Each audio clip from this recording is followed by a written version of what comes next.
વિક્રમ સંવત 2080 વૈશાખ વદ 8 તારીખ 31/5/2024 શુક્રવાર શ્રી સ્વામિનારાયણ સંસ્કાર ધામ જોથાણ સુરત. ગઈકાલે આપણે સૌ કોઈએ 12મા તરંગની કથામાં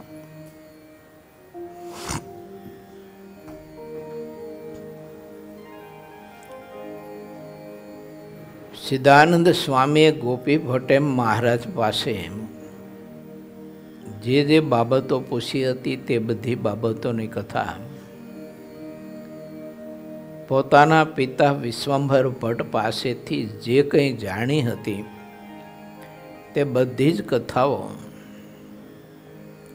ગોપી ભટ્ટે સભામાં કહી છે, જેમાં ઉદ્ધવજીનો સંવાદ છે અને ઉદ્ધવજીના માધ્યમે ઘણા બધા મુમુક્ષુ આત્માઓ ભગવત સન્મુખ થયા, તેની પણ ઘણી બધી કથાઓ છે. પરમાત્માએ આપણને સૌ કોઈને ભગવત સન્મુખ કરવા માટે, ધર્માભિમુખ કરવા માટે, યોગાભિમુખ કરવા માટે, સાંખ્યાભિમુખ કરવા માટે, ત્યાગાભિમુખ કરવા માટે અને વૈરાગ્ય વિમુખ કરવા માટેના મહાપવિત્ર બધા યોગ આપ્યા છે આપણને. માટે ઠાકોરજીમાં અધિકને અધિક પ્રીતિ થાય એવો ભગવાનના ભક્તે પ્રયાસ કરવો જોઈએ. સાધન ગમે તે હોય, નવધા ભક્તિ પૈકીનું કોઈ પણ સાધન હાથમાં લ્યો, પણ ભગવાનના સ્વરૂપમાં પ્રધાન પ્રીતિ થાય તે આપણા બધાનું લક્ષ્ય હોવું બહુ જરૂરી છે. કારણ કે યુગોના યુગોથી આત્મા અનેક પ્રકારના આધારા છે, આધારો હતા, દુઃખદ આધારો હતા.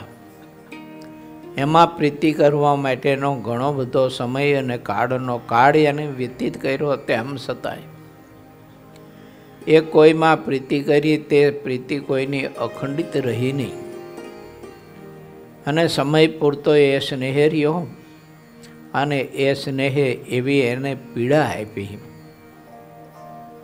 કે ન તો મળે સુખ અને ન તો મળે સુખની આશા છોડી શકે નહીં. આવી બધી પરિસ્થિતિ યુગોના યુગોથી જીવ પોતે ભોગવતો આવ્યો છે. આ વખતે મહારાજે આપણા સૌ કોઈ ઉપર કૃપા કરી અને આવો આપણને અવસર આપ્યો છે. માટે સિદ્ધાનંદ સ્વામીએ પરમાત્માના સ્વરૂપમાં પ્રધાન પ્રીતિ કરવા માટેના જે કંઈ આપણને આશયો બતાવ્યા છે તે સિદ્ધ કરવા માટેનો પુરુષાર્થ કરવો. આ લોકની ધન સંપત્તિ, જગત, વિષય, દેહ, દેહીઓ, બીજું ત્રીજું, આ બધું આપણી નજર સામે આપણે જોઈએ છીએ કે બધું દુઃખરૂપ અને નાશવંત છે. એમાં કંઈ માલ નથી અને કાંઈ સુખ નથી. થોડુંક એટલું જો જાણી રાખ્યું હોય તો વાંધો ન આવે એમ. નહીતર જીવ આ બધા બંધનોથી મુક્ત થઈ શકતો નથી.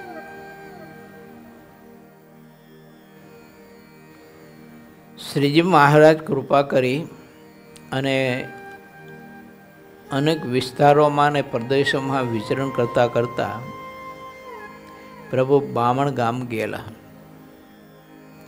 બામણ ગામમાં એક ભગવાનનો ભક્ત હતો. બહુ ગરીબ પરિસ્થિતિ હતી, પણ મહારાજે એના ઉપર કૃપા કરી એટલે એને ઘેર મહારાજ અચાનક રાત્રે પધાર્યા. ભગત તો હોતા હતા, હરિશંકર નામ હતું, બ્રાહ્મણ હતા. સુતા હતા, મહારાજે જગાડ્યા, હરિશંકર. ત્યારે હરિશંકર તો બાયણું ખોયલું જોયું તો મહારાજને, ઓહો પ્રભુ, અત્યારે અડધી રાત્રે તમે અહીં પધાર્યા, મારા ઉપર પ્રભુ તમે અનહદ કૃપા કરી. આવો આવો મારા બાપ પ્રભુ પધારો. મહારાજને ખાટલો ઢારી આપ્યો, ગોદડું માથે પાથરી આપ્યું, ઠાકોરજી ત્યાં બેઠા. મહારાજને કે મહારાજ શું આવું થયું છે ત્યારે? તો મહારાજ કે ભૂખ બહુ લાગી છે, અહીં તે રસ્તામાંથી નીકળો તો મનમાં એમ થયું કે હાલો હરિશંકરને ત્યાં રોટલો ખાતા જઈ, પણ મહારાજ અત્યારે તો અડધી રાત્રિ થઈ છે. ગડગીરીઓ બેસો, ઘરના જગાડું જો જાગે તો, કારણ કે અડધી રાતે જગાડો એટલે તો બધું કઠણ પડે ને. અને એમાંય શિયાળો હતો, કડકડતી ઠંડી હતી. ઠંડીના દિવસોમાં રાત્રે કોઈ આપણને જગાડે ને એવું વહમું લાગે, એમ થાય કે આના કરતાં ગોરીએ દઈ દે તો સારું. જો આ એટલું વહમું લાગે, એમાં ખરેખરી ઊંઘ જમી હોય અને ઠંડી હોય પછી. એમ મહારાજ કે ભગત તમારા ઘરના જગાડવાનું ચલો પેટાવે ને બહુ વાર લાગે, અમને ભૂખ બહુ લાગી છે ને ભૂખથી રહેવાતો નથી, જે તૈયાર હોય તે આપો. મજૂડામાં રોટલો પડ્યો તો ગઈ સકાલ સાંજનો, સુકાઈ ગયેલો રોટલો જુવારનો એ તે. ભગતે મજૂડું ખોલીને જોયું તો અડધો રોટલો હતો. એ જુવારનો અડધો રોટલો ટાઢો સાંજનો બનાવેલો, વડ ખાઈ ગયેલો ને હુકાઈ ગયેલો રોટલો, અને એક મટકોડીમાં દૂધ મેળવેલું તે થોડુંક દહીં હતું, 2 વાટકી જેટલું. મહારાજને એ મજૂડામાંથી કાઢીને આપ્યું ઠાકોરજી રોટલો અને દહીંજીમાં. અને મહારાજ કે ભગત હવે અમારે આગળ જવું છે ને બહુ ઉતાવળ છે, એટલે અમે ત્યાં નીકળીએ. અરે મહારાજ પણ તમે અત્યારે અડધી રાત્રે નથી પગમાં પગરખા પહેર્યા, નથી મોજડી પહેરી, અને આ કડકડતી શિયાળાની ઠંડી ચામડા તોડી નાખે એવી, ચામડી ફાટી જાય એવી ઠંડી આ વાગે છે. માટે રોકાઈ જાઓ ને સવારે દિવસ ઉગે ને પછી ચાલજો. મહારાજ કે અમારે બહુ ઉતાવળ છે. તે ઠાકોરજી એમ કરી નીકળી ગયા. મહારાજ ભગતે વિચાર કર્યો, મારા સુખ માટે, મારા કલ્યાણ માટે મારો ઠાકોરજી કેટલો દાખલો કરે છે. મારે તમારે એનું મૂલ્ય સમજવું જોઈએ કે આપણા કલ્યાણ માટે, આપણી સુખાકારી માટે, આપણા સંસ્કાર માટે આપણું જીવન આદર્શ બને, આપણો પરિવાર આદર્શ બને. એના માટે કોઈ ભગવાનના સંતો ભક્તો દાખલો કરતા હોય, પુરુષાર્થ કરતા હોય તો એનું મૂલ્ય આપણે સમજી અને એને વળતર આપવું જોઈએ. આ હરિશંકર ભગતે વિચાર કર્યો કે મારો મહારાજ જો એટલો દાખલો કરતો હોય ને એટલો પુરુષાર્થ કરતો હોય મારા કલ્યાણ માટે, મારા સુખાકારી માટે, તો મારે સામે વળતર આપવું પડે. તો મારો મહારાજ મારી પાસે શું અપેક્ષા રાખે છે? અને સંતોના માધ્યમથી મહારાજને શું અપેક્ષા છે એ બધી જાણી. તો સંતો કે મહારાજને તો બીજી કોઈ અપેક્ષા નથી, આ લોકોમાંથી તમે મુક્ત થાઓ, તમારે વિષયોની આસક્તિ છૂટે, સ્વભાવો તમારા છૂટે, અને ખરેખર ભગવાનના એકાંતિક મહાપરમ ભાગવત ભક્ત બનો, ભગવાનના અનન્ય તમે દાસ બનો. આ સિવાય પ્રભુને કાંઈ અપેક્ષા નથી.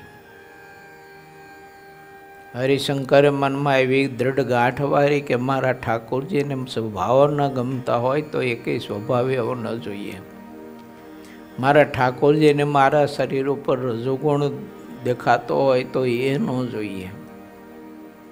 અને એવા વિરક્ત જીવન જીવવા માટે એને સંકલ્પ કર્યા. હવેથી જીવન એવું વિરક્ત જીવવું અને એવો અયાચક વ્રતધારી થવું કે ઠાકોરજીની ઈચ્છામાં હોય તો મને આપે, એની ઈચ્છા ન હોય તો ન આપે. આમ તો ગરીબ પરિવાર હતો. હવે ગરીબ પરિવારને આવી રીતે જીવન જીવવું એટલે તો બહુ કઠિન થઈ પડે. અયાચક વ્રતધારી થવું એટલે. પણ મનમાં નક્કી કર્યું કે મારા ઠાકોરજીને જો આવી જ ઈચ્છા મારી પાસે હોય તો મારે એવું જીવન કેળવવું જોઈએ. નક્કી કર્યું વટલોય લઈને ભિક્ષા માગવા જાય, કોઈના ઘરના આંગણે જઈને ઊભા રહે, ભિક્ષા દેહી કહીને કોઈ આપે ન આપે, હરિસ્મરણ કરતાં કરતાં એક ઘરથી બીજું ઘર, બીજા ઘરથી ત્રીજું ઘર, ચોથું ઘર. ક્યારેક ક્યારેક ભિક્ષામાં ચપટી પણ આટો ન મળે તો પણ પ્રભુની ઈચ્છા માનીને દિવસ પરમાત્માની ભક્તિ કરતાં કરતાં નિર્ગમન કરે. એને બીજી કોઈ આશા, કોઈ અપેક્ષા નહીં. કારણ કે યુગોના યુગોથી જીવ વિષયોમાં બદ્ધ થયેલો છે, તો વિષય છોડાવવા માટે મારો ઠાકોરજી કોઈને પ્રેરણા નથી કરતો, એટલે કોઈ મને ચપટી આટો નથી આપતા. આવા બધા ભક્તોના જીવન મારે તમારે બહુ જ અતિ ચિંતન મનન કરવા જેવા છે કે આટલા વર્ષોથી આપણે સત્સંગ થયો તો આપણે વિષયોથી વિરક્ત કેટલા થયા, જગતથી આપણે કેટલા વિરક્ત થયા. સાંભળ્યું તો ઘણું આપણે, પણ એમાંથી સમજ્યા કેટલું, અને સમજ્યા પછી આપણા જીવનમાં આપણે કેટલું ઉતાર્યું, એ બહુ જ અગત્યની અને મહત્ત્વની બાબત છે.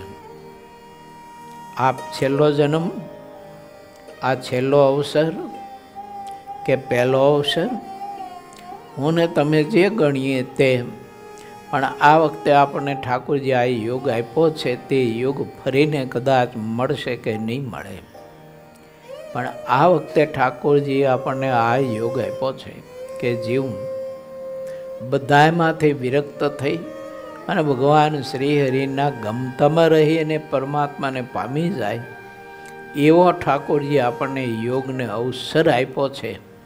તો આ હરિશંકરની જેમ આપણે એનું કંઈક વળતર આપવું જોઈએ, એનું કંઈક મૂલ્ય સમજવું જોઈએ. ક્યારેક ક્યારેક 5 દિવસ સુધી આટો ન મળે એને ભિક્ષાવૃત્તિમાં, અને અહીંયા ચક્રવૃદ્ધ ધાર્યું, કોઈ પાસે માગવું નહીં, માગ્યા વિના તો માય ન પીરશે. આપણે કેવી ગુજરાતી કહેવત છે, માગ્યા વિના તો કોણ આપે. ક્યારેક ક્યારેક 5, 7 દિવસના એમના ઉપવાસ થાય, કાંઈ મળે નહીં ખાવાનું. ભગવાનની ઈચ્છા માનીને આખો દિવસ બંને દંપતી ધ્યાન ભજન કરી અને દિવસ નિર્ગમન કરે. ગઢપુરમાં અહીંયા ભગત ભૂખ્યા હોય, 2 માણસ ભૂખ્યા ધ્યાન ભજન કરતા હોય, અને મૂળજી બ્રહ્મચારી થાળ લઈને આવે મહારાજ માટે. બાજોટ ઉપર મહારાજ જમવા માટે બેસે, પણ ઠાકોરજીના મોઢામાં અનાજનો કોળીઓ ન જાય. મૂળજી બ્રહ્મચારી પૂછે મહારાજને કે મહારાજ, કેમ આજ શરીરમાં કોઈ એમ બીમારી છે, તમને કાંઈ તકલીફ છે, કેમ જમતા નથી? મહારાજ કશું બોલે નહીં, પણ આંખમાંથી આહું ટપ ટપ ટપ ટપ પડતા હોય. મૂળજી બ્રહ્મચારી દોડે, બ્રહ્માનંદ સ્વામીને બોલાવે, મુક્તાનંદ સ્વામીને બોલાવે, ગોપાળાનંદ સ્વામીને બોલાવે, દાદાને બોલાવે. આજ મહારાજને મેં થાળ પીરસ્યો છે, પણ મહારાજ જમતા નથી, બોલતા નથી, ને આંખમાંથી ટપ ટપ આંસુ પડ્યા કરે છે. હું પૂછું છું તો મહારાજ કાંઈ જવાબ દેતા નથી મને.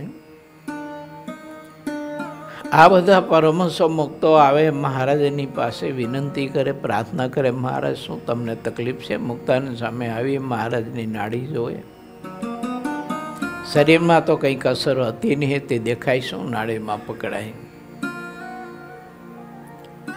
બ્રહ્માનંદ સ્વામી, મુક્તાનંદ સ્વામી, ગોપાળાનંદ સ્વામી સંતલસ કરી અને વિચાર કરીને મૂળજી બ્રહ્મચારીને કહે કે આજે દર્દ છે ખરું, પણ જુદું છે. મહારાજને કોઈ શારીરિક પીડા નથી, કંઈક દર્દ જુદું છે.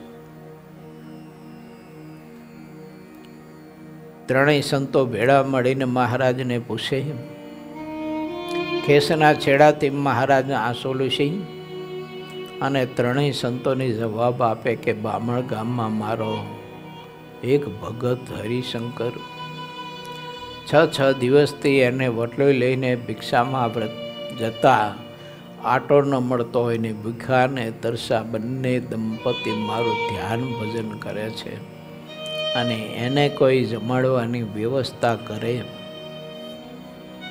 કોઈ એની આજીવિકાની વ્યવસ્થા કરે તો મહારાજ કે મારા આંખના આંસુ છે ને એ બુઝાય, બંધ થાય, મન સુખાકારી વર્તે.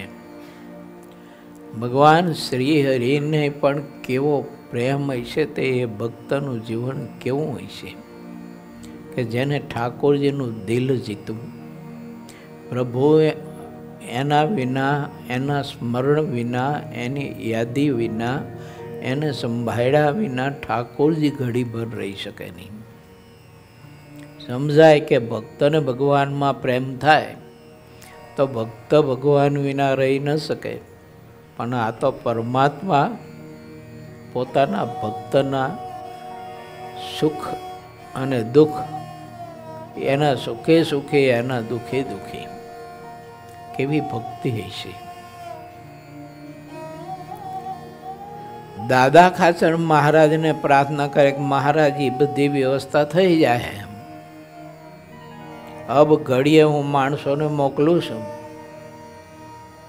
અને હરિશંકર મહારાજનું આખું ઘર અભ્રે ભરી દે બધી પદાર્થ હતી, ચીજ વસ્તુથી, પણ તમે ભોજન કરી લો. મહારાજ કે દાદા તારા મોકલેલા ગાડા પહોંચે, એના અનાજ લઈને રોટલો ઘડી અને બંને દંપતી જમે પછી મારા મોઢામાં અનાજ જાય. એને ભગવાન શ્રીહરિને કેવા જાણ્યા હશે, કેવી પ્રીતિ હશે.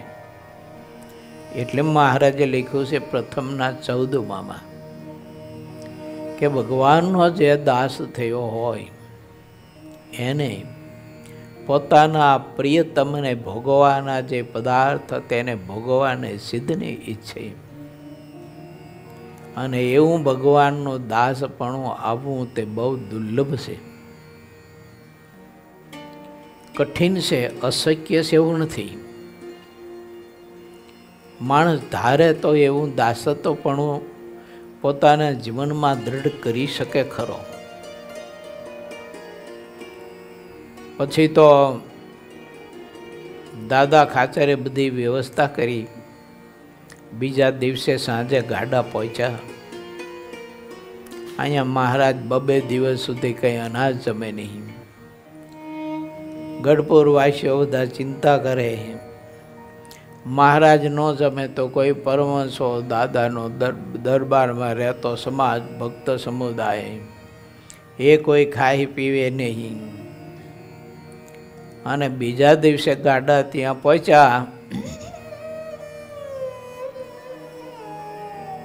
હરિશંકરના ધર્મપત્નીએ અનાજ દળી અને રોટલા કરીને ઠાકોરજીને ધરાવીને બંને જમવા બેઠા. ત્યારે શ્રી હરિને પોતાના મોઢામાં અનાજ જાય. આવી ભગવાન શ્રી હરિના સ્વરૂપની વિશે પ્રીતિને હેત હતું. મહારાજ મારીને તમારી પાસે આવી અપેક્ષા રાખે છે કે ભગવાનના સ્વરૂપની વિશે પ્રત્યેક ભક્તો એવી પ્રીતિ કરે. બાકી બધું જગતને, જગતના જે કંઈ આધારો આપણે માનતા હોઈએ સુખના, તો એ બધા જ નકારા અને દુઃખરૂપ છે. એવું ભગવાનનો ભક્ત માને.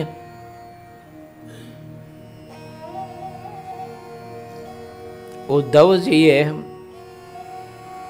આવા ઘણા બધા જ આત્માઓને આવી ભક્તિ આપી છે. 12મા તરંગમાં આપણે સૌ કોઈ વાત સાંભળી ગયા. સોમ શર્માએ દીક્ષા લીધી અને આત્માનંદાભે નામાભી ધારણ કર્યું.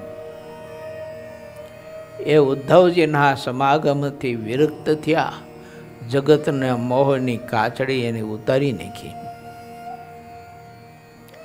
એમની કથામાં આપણે આગળ પ્રવેશ કરીએ. પૂર 20મો તરંગ 13મો ગોપી ભટ્ટે પ્રથમ આત્માનંદથી બીજા આત્માનંદ સ્વામી સુધીની પરંપરાઓ કહી. વળી આત્માનંદ મુનિએ ગોપી ભટ્ટની જે વાત કરી હતી તે વાત તેણે શ્રીહરિ આગળ કહી. પહેલા પ્રથમ આત્માનંદ કોણ ખબર છે? ગોપી ભટ્ટના પિતા વિશ્વંભર ભટ્ટ. અને બીજા આત્માનંદ સ્વામીની જે વાત લખીને તે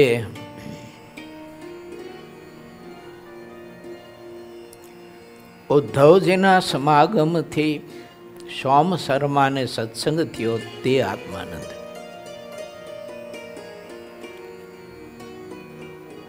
વિશ્વંભર ભટ્ટ જન્મ સિદ્ધ મુક્ત હતા, યોગી હતા અને બહુ સમર્થ પુરુષ હતા.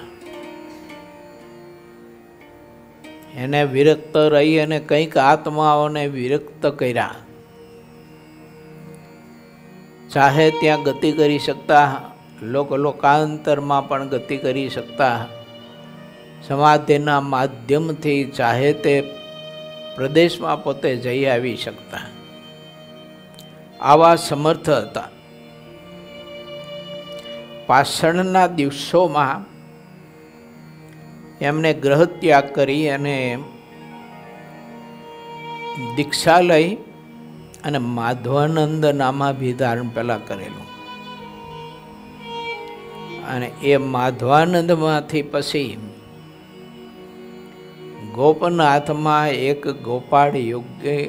ગોપાળાનંદ યોગી રહેતા હતા. એમની પાસે દીક્ષા લઈ અને આત્માનંદ નામાભિધારણ કર્યું.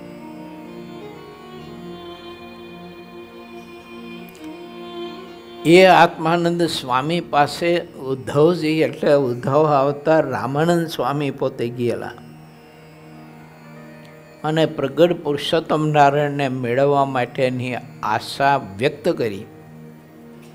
ત્યારે તે આત્માનંદ સ્વામીએ રામાનંદ સ્વામીને બ્રહ્મ સ્થિતિ સુધી પહોંચાડ્યા. અને એ બ્રહ્મ સ્થિતિને પામેલા રામાનંદ સ્વામીને જ્યારે સંકલ્પ કરે ને ત્યારે મહાપ્રકાશ અને તેજના દર્શન થતા હતા. અને એ આત્માનંદ સ્વામી પાસે જ્યારે પોતાની વાત વ્યક્ત કરી કે આ મહાતેજમાં પ્રગટ ભગવાન પુરુષોત્તમનું દર્શન થાય, એવી મારા ઉપર તમે કૃપા કરો. તમારી કૃપાથી હું આ બ્રહ્મ તેજ સુધી ગતિ કરી શકો છું, પણ પરબ્રહ્મના ચરણ કમળ સુધી હું ગતિ કરી શકું ને પહોંચી શકું એવી મારે ઉપર તમે કૃપા કરો. ત્યારે આત્માનંદ સામે પોતાનો જે કંઈ મત અને સિદ્ધાંત હતો તે કહ્યો અને રામાનંદ સ્વામી વાત સાંભળીને મૂર્છિત થઈ ગયા. એ બધી કથા સત્સંગી જીવનમાં પણ લખાઈ છે. એ આત્માનંદ સ્વામી એટલે મહાસમર્થ પુરુષ હતા, વચન સિદ્ધ પુરુષ હતા. અને તે વિશ્વંભર ભટ્ટના પુત્ર ગોપી ભટ્ટ પણ એવા મહાસમર્થ હતા. અને તે ગોપી ભટ્ટને મહારાજ ગઢપુર લાવેલા. આત્માનંદ સ્વામીનું જીવન કવન એમની પાસેથી મેળવવા માટે ગઢપુર લાવેલા. દાદા ખાચરના ખર્ચે મકાન અને આજીવિકાની બધી વ્યવસ્થા મહારાજે ગોઠવાવેલી. આ ગોપી ભટ્ટને દાદા ખાચરને ભગવાન સ્વામિનારાયણના વચનમાં કેટલો વિશ્વાસ. આપણને તો ઠાકોરજી આપ્યું હોય તો ઠાકોરજીને અર્થે ન આપી શકીએ, તો બીજાને અર્થે છે ન આપી શકીએ. દાદા ખાચરને ગોપી ભટ્ટને વિશે કોઈ આંખની ઓળખાણ નહીં. મહારાજ કે તારા ખર્ચે આને મકાન બાંધી દે તે બાંધી આપ્યું, અને આજીવિકાની બધી જ વ્યવસ્થા તું ગોઠવી આપ તો આજીવિકાની વ્યવસ્થા માટે એને ખેતર ખેડી આપ્યા. અને જે પોતાના ખેતર હતા તે ગોપી ભટ્ટના નામે કરી દીધા. કેટલો વિશ્વાસુ ભક્ત અને મહારાજને એને કેવા જાણ્યા છે એ પુરુષે.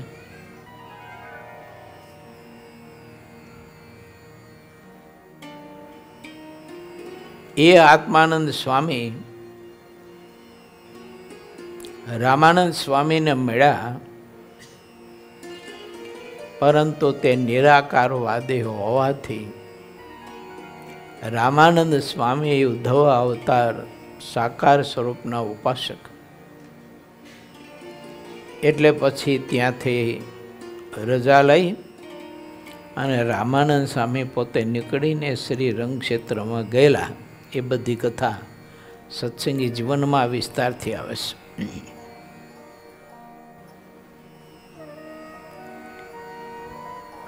પ્રથમ આત્માનંદ મુનિના ત્યાગીમાં મુખ્ય શિષ્ય ગોવિંદાનંદ મુનિ થયા. તેઓ આત્માનંદ મુનિના જેવા સમાધિનિષ્ઠ થયા હતા અને ગ્રસ્તમાં તેમના મુખ્ય શિષ્ય નરસિંહ મહેતા હતા. ગોવિંદાનંદ મુનિના શિષ્ય આનંદાનંદ મુનિ થયા. તે પણ ગુરુના જેવા સમાધિનિષ્ઠ હતા. તેમનો પ્રતાપ ઘણો અમાપ હતો. આનંદાનંદ મુનિના શિષ્ય ગોપાળાનંદ મુનિ થયા અને પરંપરાથી ગોપનાથમાં રહેતા. તે ગોપાળાનંદ મુનિના શિષ્ય બીજા આત્માનંદ મુનિ થયા હતા, જે ગોપી ભટ્ટના પિતા વિશ્વંભર ભટ્ટ હતા. એવું ને મેં કીધું એ વિશ્વંભર ભટ્ટ દીક્ષિત થઈ અને આત્માનંદ નામાભિધારણ કરી અને ગોપનાથમાં રહેતા હતા. એ દરમિયાન એમણે ઘણો બધો સામર્થ્ય અને પ્રતાપ જણાવેલો. ઇતર ગ્રંથોમાં એની કથાઓ છે. હવે સિદ્ધાનંદ સ્વામી અહીં લખે છે કે જેવી સમજણ હોય તેવો મોક્ષ થાય જીવનો. તે બધા ઉદ્ધવજીના વચનને પ્રતાપે સમાધિનિષ્ઠ થયા હતા, જેને શ્રી કૃષ્ણ ભગવાનનો પ્રતાપ જેવો દેખવામાં આવ્યો તેવા તે પ્રતાપમાં તે બધા તલીન રહેતા અને જેવી રુચિ હતી તેવા સમર્થ થયા. શ્રી કૃષ્ણ ભગવાનના સ્વરૂપમાં કોઈ ભેદ નથી, પણ તેમના જ્ઞાનાચાર્યની સમજણમાં અપાર ભેદ હોય છે. આ પરંપરામાં અમુક જે લોકો હતા તે બધા ભગવાનને નિરાકાર માનતા, કોઈ સાકાર માનતા. શ્રી કૃષ્ણ ભગવાનનો પ્રતાપ સમજવામાં આચાર્યો એક રુચિના હોતા નથી. તેઓ પોતપોતાના શિષ્યોને પોતાની રુચિ પ્રમાણે પ્રવર્તાવે છે. જેની જેવી રુચિ હોય છે તેઓ તેનો મોક્ષ થાય છે અને રુચિ પ્રમાણે જ ધામને પામે છે. તે જ્ઞાનના આચાર્યની જેવી રુચિ હોય તેવું જ તેમને માટે ભગવાનનું ધામ રહે છે. તે રુચિ પ્રમાણેના ધામમાં જ્યાં સુધી રુચિ હોય ત્યાં સુધી રહે છે અને ધામમાં પોતાની ઈચ્છા પ્રમાણે શરીર વારંવાર ધરતા રહે છે. તેઓ એટલા સમર્થ હોય છે કે તે કહી શકાતું નથી. કોઈને પરબ્રહ્મ ભગવાનનું જ્ઞાન સાગરના સમાન અપાર હોય તો પણ તે અલ્પ છે. ધર્મ, ભક્તિ, વૈરાગ્ય અને જ્ઞાન એ ચાર પરબ્રહ્મને મેળવવા માટેનું દ્વાર ગણાય છે. ગુણાતીતાનંદ સ્વામીએ લખ્યું છે કે અંતે રુચિ સહાય કરશે. માટે ભગવાનના ભક્તને સારી રુચિ બાંધવી તો એ સહાય કરે. મહારાજની મૂર્તિનું ધ્યાન કરવું, ભજન કરવું, કીર્તન કરવું, કથા કરવી, દાસત્વપણું કેળવવું, નિર્માનીપણું કેળવવું, નિરહંકારીપણું કેળવવું અને જીવન એટલું બધું આદર્શ, સંયમી, સદાચારી અને સરળ અને નિર્મળપણે જીવન જીવવું જોઈએ માણસે. તો એ આત્મા આત્યંતિક કલ્યાણને પામી જાય. પણ વિષય થોડોક અઘરો છે, કારણ કે એના માટે અહંકાર, માન, ઈર્ષા, દંભ, કપટ વગેરે વગેરે જે કંઈ દોષ હોય બધા છોડવા પડે. કામ વાસના, રસાસ્વાદ, લોભ, આ વગેરે વગેરે બધું છોડવું પડે એને, ત્યારે જીવ સરળ બની શકે. તે કહેલા 4 દ્વાર સિવાય મનુષ્ય પરબ્રહ્મને ક્યારે પામી શકતો નથી. જ્ઞાનના આચાર્ય જે રીતના હોય છે તે રીતનું પરબ્રહ્મનું જ્ઞાન આશ્રિત જનોને દેતા રહે છે અને લોકોના અજ્ઞાનને દૂર કરાવે છે. જે જ્ઞાનાચાર્યો કહેવાય છે તેમની રુચિ પણ ભિન્ન ભિન્ન હોય છે. તે બધા જ આચાર્યની જેવી રુચિ હોય તે પ્રમાણે ધ્યાન અને તે જ પ્રમાણે જ્ઞાન કરતા રહે છે અને એ જ પ્રમાણે ધર્મ અને ભક્તિ પ્રવર્તાવતા રહે છે. ભગવાનનું સ્મરણ, કીર્તન અને શાસ્ત્ર તે બધા રુચિને અનુસારે વર્તે છે. ખાન પાન, વાહન, વસ્ત્ર અને સ્થાન પણ રુચિ પ્રમાણે જ નિર્ધારિત થાય છે. ભગવાને યોગ ગમે તેટલા આપ્યા હોય આપણને શ્રેષ્ઠ, પણ અંતે જીવ છે ને એ તો પોતાની રુચિ પ્રમાણે જ જીવન જીવતો હોય છે બહુધા. માટે આપણી રુચિને તોડી ફોડી નાખે, આપણી રુચિને બદલાવી નાખે અને આપણી રુચિ પરબ્રહ્મ પરમાત્મામાં જોડી દે એવા કોઈ ભગવાનના સત્પુરુષ જ્યારે આ ધરતી ઉપર આપણને મળી જાય તો એનો સ્વીકાર કરીને એના વચને જે કંઈ આપણી પાસે છોડાવે ને તે આત્માએ છોડવું જોઈએ. તો આ લોકમાં આ જ વખતે જીવ જન્મ મરણથી મુક્ત થઈને ભગવાનને પામી જાય. માટે આપણી રુચિ પ્રમાણે નહીં. શ્રીજી મહારાજે વચનામૃતમાં જે ભગવાન કૃષ્ણે અર્જુનને બતાવ્યું છે ને એ સંદેશો આપ્યો છે. સર્વ ધર્માન પરિત્યજ્ય મામેકમ શરણમ વ્રજહમ ત્વમ સર્વે પાપેભ્યો મોક્ષયિષ્યામિ મહાસુચ. તારા મનના માનેલા ધર્મ, તારો નક્કી કરેલો સુખાકારી કે મોક્ષ માટેનું બધું તું છોડી દે અને પરમાત્માની આજ્ઞા પ્રમાણે ભગવાનનો દ્રઢ આશ્રય સ્વીકારીને પ્રભુ કહે તેમ તું કર. તારી રુચિ પ્રમાણે નહીં. જીવે નક્કી કર્યું હોય છે કે હું આ રીતે કરું તો મારો મોક્ષ થઈ જાય. હું નાનો હતો ને ત્યારે એક પટેલનો છોકરો હતો.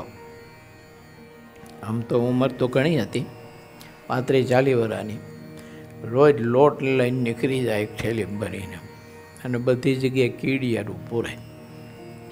ત્યારે મને કહેતો, મને કે આ કીડિયારું પૂરીને એટલે આપણો મોક્ષ થઈ જાય કે એમ. કોઈ એમાં મોક્ષમય ન હોય. કોઈ કૂતરાને લાપસી રોજ ખવડાવે એમાં મોક્ષમય ન હોય. કોઈ સદાવ્રત ચલાવે એમાં મોક્ષમય ન હોય. કોઈ ધર્મશાળા બંધાવે એમાં મોક્ષમય ન હોય. કોઈ કન્યાદાન કરે તો એમાં મોક્ષમય ન હોય. કોઈ વૃક્ષ રોપાવે તો એમાં મોક્ષ માને. કોઈ વાવ કૂવા ગળાવે તો એમાં મોક્ષ માને. કોઈ વિસામાં બંધાવતા એમાં મોક્ષ માને. વિસામાં ખબર છે, વગડામાં વટે માર્ગું અને બહેનો ઘાસ લેવા માટે જતા. કોઈ છાણા અને લાકડા કાપીને વેચાણ કરીને ગુજરાન ચલાવતા. એના માથે મોટા ભારા ઉપાડ્યા હોય ને રસ્તામાં વજન લાગે, હેઠે ઉતારે તો પછી 2 હાથથી પોતે ઉપાડી ન શકે. એટલે એના માટે અમુક સુખી માણસો છે ને વિસામાં બનાવતા. વિસામાં શું કરે ખબર? 3 પથરા હોય મોટા, 4x6 લાંબો, અને 2 પથરા જમીનમાં ખોડીને ઊંચા એટલા ઊંચા રાખે ને એના પર ઓલો પથરો મૂકે, એને વિસામો કહેવાય. ઓલા ભારા લઈને નીકળ્યા હોય ને ગાંસડી બાંસડી, તે ઊભા ઊભા એના ઉપર ઉતારી શકે અને ઊભા ઊભા એના ઉપરથી ઉપાડીને પાછા માથા ઉપર મૂકી શકે. આવા વિસામાં લોકો બનાવતા. તે એમાં લોકો મોક્ષ માનતા કે આપણે વિસામાં બનાવીએ તો બધાને આશીર્વાદ મળે તો આપણો મોક્ષ થઈ જાય. તો એમાં લોકો પછી મોક્ષ માનતા. એમ વિવિધ પ્રકારના મોક્ષના બધા લોકો હેતુ બધા લઈને બેઠા હોય. નિષ્કુળાન સ્વામીએ કલ્યાણ નિર્ણયમાં આવા 250 કલ્યાણના માર્ગ બતાવ્યા છે. અને છેલ્લે પછી નિષ્કુળાન સ્વામીએ આત્યંતિક કલ્યાણનો માર્ગ બતાવ્યો છે. આત્યંતિક કલ્યાણ એટલે જન્મ મરણથી મુક્તિ. બાકીના બધા સાધનોથી કલ્યાણ ખરું, પણ એ કલ્યાણ કેવું? તો કે જો સ્વર્ગની પ્રાપ્તિ થાય, કે આ લોકમાં મોટો રાજા થાય, કાં તો આ લોકમાં કોઈ મોટો શેઠ શાહુકાર અને ધન સંપત્તિવાન થાય, આવા બધા સુખ એને મોક્ષ કહે છે લોકો, એને પામે. હવે એ પામ્યો, ધન સંપત્તિ એની પાસે અઢળક છે, તો એટલી બધી ધન સંપત્તિ અઢળક હોય એ કંઈ ભગવાનની ભક્તિ કરે નહીં. આપણે બધા અહીં સત્સંગ કરી છે ને તમે બધા સત્સંગ કરવા આવો છો ને અમે અહીંયા રહીને ભજન કરી સંતો બધા, પણ તમારી પાસે અબજો રૂપિયા હોય અને સેકન્ડ કાંટો આમ ફરીને બારે પહોંચે, આમ ફરીને બારે પહોંચે સેકન્ડ કાંટો, અને 1 કરોડ રૂપિયા કમાતા હોય, એ સેકન્ડ કાંટાના એક ફેરે કરોડ રૂપિયા તમારે આવતા હોય મિનિટે, તો 1 કલાકમાં 60 કરોડ રૂપિયા કમાતા હોય. આવા તમે મોટા ધનપતિ હોય તો અહીંયા આવીને સત્સંગ કરો એમ કહો તમે? આવો અહીંયા. ભગવાન ભજવા જ ન દે ધન સંપત્તિ. હવે વિચાર કરવો જોઈએ, ઠાકોરજી આપણે માપેમાં આપ્યું છે, સુખ્યા કર્યા કે ન કર્યા કહેવાય, પણ તોય આપણે દુખ્યા માની કે ન માની? તોય આપણી જાતને આપણે દુખ્યા જ માની. હારો મારે કંઈ આવું 2 પાંદડે થયો નહીં એમ જો, પણ 2 પાંદડે થયા એને જ પૂછો, ખંજરવાની નવરાશ મળે જ કંઈ? જો માથામાં ખંજોર આવી હોય ને તોય ખંજોરાની નવરાશ નથી મળતી એને. ભગવાન ભજવાન શેનો નવરો થાય એને? એટલે ઠાકોરજીએ મોટી કૃપા કરી છે આપણા ઉપર. એમ માનવું, માનશો? દારૂ આવું માનવું તો ગુરુ છે એમ તો કેમ મનાય? મોટી કૃપા છે. ગોપાળન સ્વામી એવું લખ્યું છે. રખે ને આપણને કંઈક કાયચપ જેવું લાગે ને કે બીજો જન્મ ધરવો પડશે, તો સ્વામી કે બીજો જન્મ ધરવો હોય તો એવો સંકલ્પ કરવો, એવા ગરીબ બ્રાહ્મણને ઘેર કે જ્યાં રોટલા ખાવા ન મળતા હોય ને એને ઘેરે જન્મ લેવો એવો સંકલ્પ કરવો. શું કરવા? ઘર છોડતા વાર ન લાગે એટલે. આ બધી ધન ને સમૃદ્ધિની સંપત્તિ છોડી અને હારું આપણે બધું ત્યાગ કરી અને ભગવાન ભજવા નીકળી જવું હોય તો હારું અઘરું છે. પણ ઓલું ગરીબ હોય ને તો એનું છોડતા વાર ન લાગે, એમ છૂટી જાય. આમ તો એવું છે કે સમજણ હોય તો છૂટે, બાકી તો ગરીબ ઝૂંપડામાં રહેતા હોય ને તોય ન છૂટે, સમજણ ન હોય તો.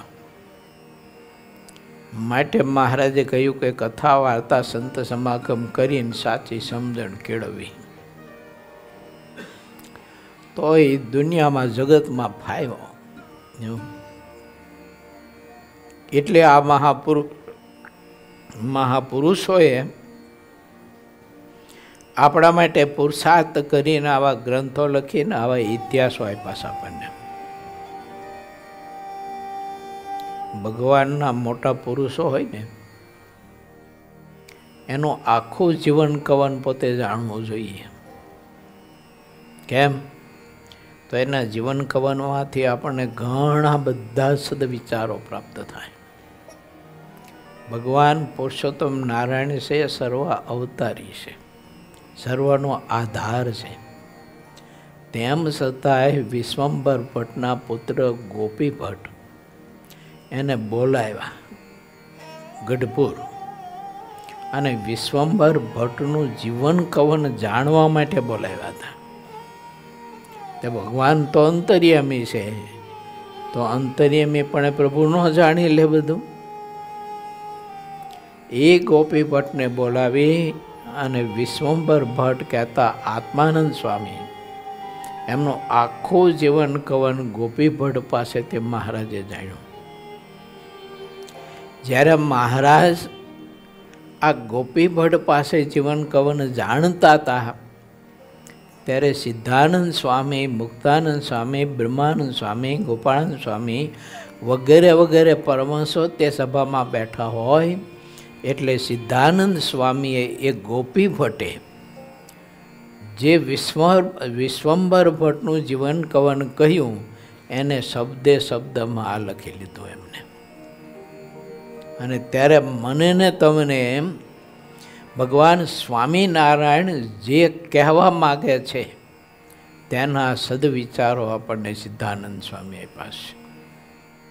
મહારાજ એ કહેવા માગે છે કે ભગવાનના મોટા સત્પુરુષો હોય તો હંમેશા એના જીવન કવનનું ખૂબ સ્મરણ અને શ્રવણ અને ચિંતન કરજો.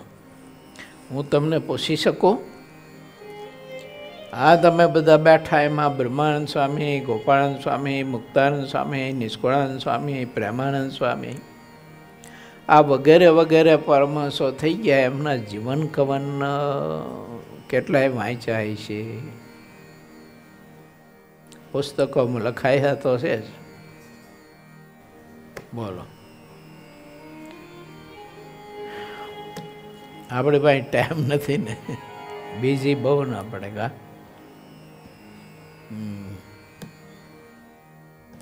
જાણવું પડે, બહુ જરૂરી છે. ગોપાળાનંદ સ્વામીનું જીવન જાણો,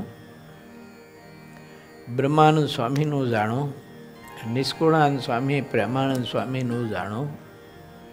એ મહાપુરુષોના જીવનમાં તમે જુઓ કેટલો વૈરાગ્ય, કેટલી સમજણ, કેટલી નિષ્ઠા, કેટલી ઉદારતા, કેવી સાધુતા, જન્મ સિદ્ધ કેવા વિરક્ત પુરુષો. તો એ જાણી તો આપણને ખ્યાલ આવે કે હું કઈ જગ્યાએ ઊભો છું, એમ કે આટલા વર્ષોથી સત્સંગ થયો, મને સત્સંગ મેં સ્વીકાર્યો, મળ્યો, પણ આ સત્સંગમાં આવ્યા પછી હું કેટલું સમજી શક્યો, કેટલું ત્યાગ કરી શક્યો, કેટલું છોડી શક્યો, હું જીવનમાં કેટલાક ગુણ પ્રાપ્ત કરી શક્યો. મને ભગવાનનો ભરોસો કેટલો, એમ પરમાત્માના વચનનો વિશ્વાસ કેટલો.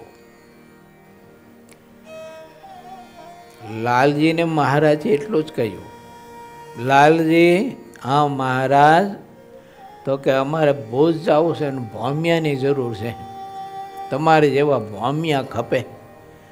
ભલે મહારાજ, તમારી સાથે આવું. એને કેટલો ભરોસો, એને વિચાર ન આવ્યો, સંકલ્પ ન થયો, પ્રશ્ન ન થયો.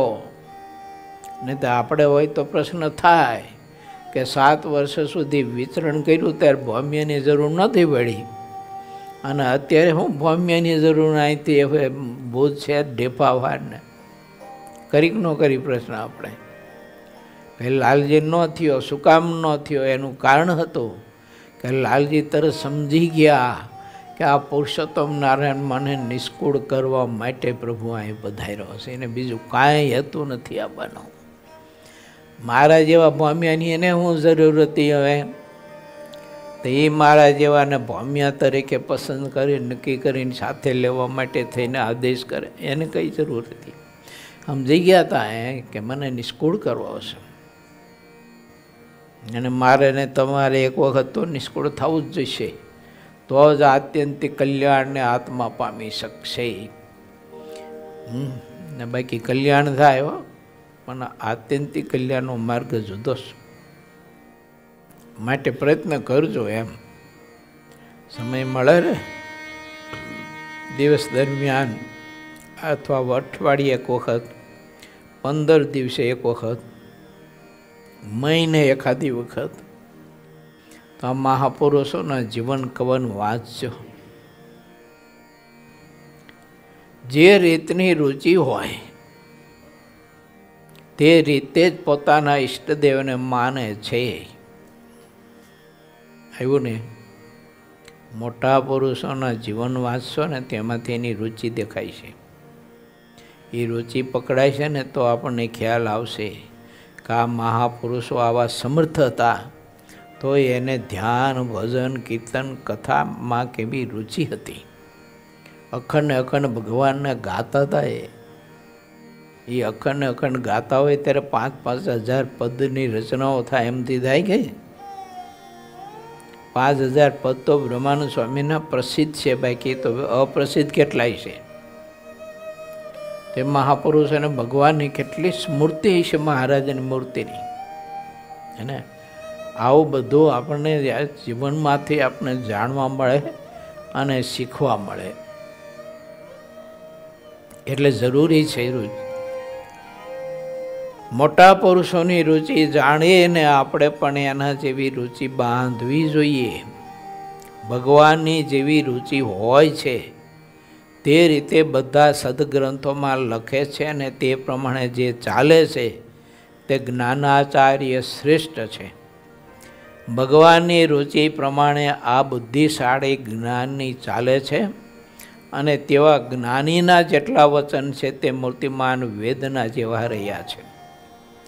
આવા જે જ્ઞાનાચાર્યો છે તેને ભગવાન પોતાના સમાન માને છે, છતાં જે જેટલા રૂઢી બુદ્ધિવાળા છે તે તેટલી ભગવાનની રુચિને જાણે છે. તે આચાર્યો પોતાના સ્વરૂપને શુદ્ધ બ્રહ્મરૂપ માનીને પરબ્રહ્મની દાસ ભાવે નવધા ભક્તિ કરતા રહે છે. ગીતામાં ભગવાને કહ્યું છે, જ્ઞાની તે મારો આત્મા છે. આવી શ્રેષ્ઠ રુચિ હોય તેને પરમાત્મા પોતાનો અનન્ય માને છે. બ્રહ્મરૂપ માનીને પરબ્રહ્મની દાસ ભાવે નવધા ભક્તિ કરતા રહે છે. તે જ્ઞાનાચાર્ય પોતાના ઇન્દ્રિયોની બધી ક્રિયાને નવધા ભક્તિમાં રાખે છે અને જેટલા અંતકરણ કહેવાય છે તે બધાને પણ 9 પ્રકારની ભક્તિમાં જોડી રાખે છે. આવા જેટલા જ્ઞાનાચાર્ય છે તે બધા જ પુરુષોત્તમ રૂપ છે. તેઓ પ્રાકૃત લોકની જેમ અભ્યાસ કરે છે. તે અભ્યાસ કરીને બધું જગત તેને તેવા નામ ધરાવે છે અને જેવો અભ્યાસ હોય છે તે પ્રમાણે કહે છે, પરંતુ તે પરબ્રહ્મની ભક્તિમાં જ તત્પર હોય છે અને તેથી તે પુરુષોત્તમ રૂપ થવા છતાં પરબ્રહ્મના ભક્ત જ કહેવાય છે. પણ સ્વામી સેવક ભાવ એને ટળતો નથી. કાર્યાણીનું 10મું. પુરુષોત્તમને ભજી ભજીને પુરુષોત્તમના સાધર્મ્યપણાને અનંત પામ્યા છે, પણ સ્વામી સેવક ભાવ જે છે ને એ ટળતો નથી મુક્તને. નહીતર તો ભગવાન અનંત થઈ જાય.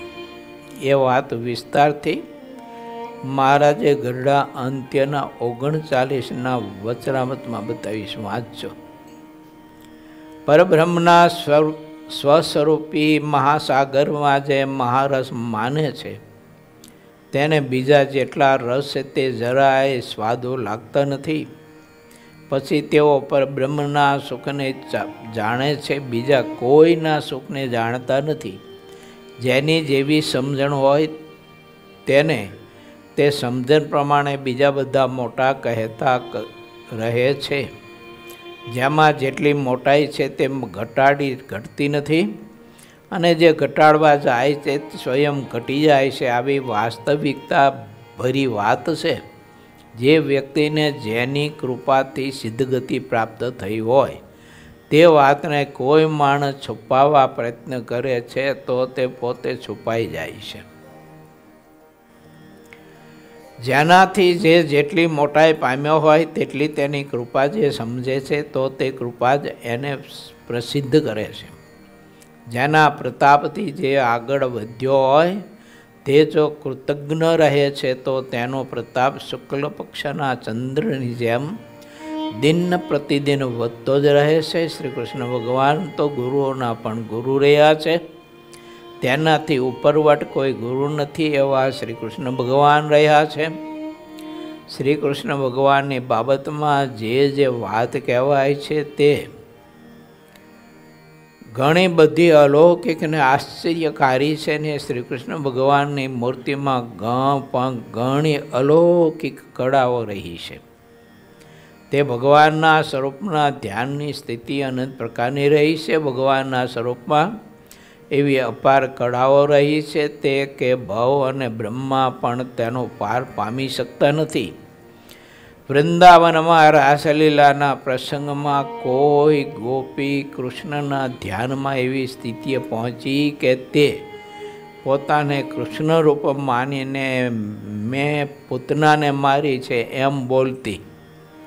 શ્રી કૃષ્ણ ભગવાને જે ચરિત્રો કર્યા હતા તેને ગોપીઓ પોતાના ધ્યાનમાં અનુભવીને હું કૃષ્ણ રૂપ છું અને મેં આ કર્યું છે તેવી તેમને સ્ફૂર્ણા થવા લાગી. શ્રી કૃષ્ણની કળાઓ તો આવી અદ્ભુત છે. શ્રી કૃષ્ણ ભગવાનની યોગ કળા તો અનેક પ્રકારની હોય છે. કોઈ યોગી તેમનું ધ્યાન કરે તો તેને આત્માના સાક્ષીપણે તેજના રૂપમાં દેખે છે.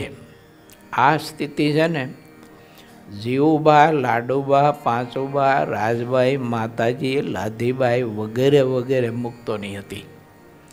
પરદભાઈ, જીણાભાઈ, દાદા ખાચર વગેરે પરમહંસોની અને ગ્રસ્ત ભક્તોની હતી.